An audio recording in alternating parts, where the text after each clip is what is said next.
AI and robots are learning to do more and more human work. It's no longer just science fiction, it's our new reality.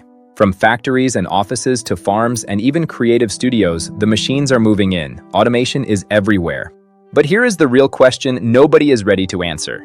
If AI takes most jobs, how will humans actually survive? This isn't just about technology, it's about the very foundation of how we live, earn, and find purpose.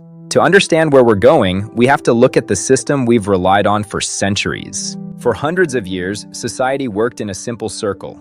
People work, they earn money, they buy products, and the economy runs. This entire engine depends on one thing: humans having jobs and a steady income to fuel the cycle. But what happens when the human element is removed from the equation? That's what part 2 is about. AI isn't just a better tool, it's a different kind of worker. It changes the game completely. Machines can now produce goods, run complex services, and manage systems with 24/7 precision. In almost every sector, we're seeing that fewer and fewer humans are needed to produce the same or better results. The gap between what machines can do and what humans are paid for is growing every single day. So, what does this mean for the average person? This brings us to the core of the problem: survival. If machines do the work, who gets the money? If people lose their income, the whole system stalls. When people can't buy products, businesses lose their customers. It's a feedback loop that could crash the economy.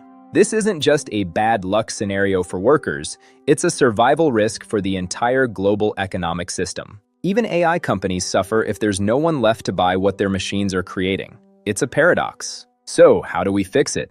There are 4 main paths we could take from here. Let's break them down. Path 1 is the creation of new, human-focused roles, jobs that require creativity, empathy, and strategy. Path 2 is sharing the work.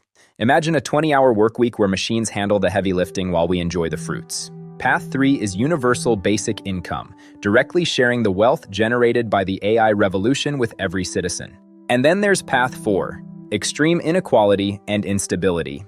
This is the path we must work to avoid. This brings us back to the real problem. Our current system isn't built for a world without mass labor. We are witnessing a shift in the very meaning of work. It's the biggest change in human history.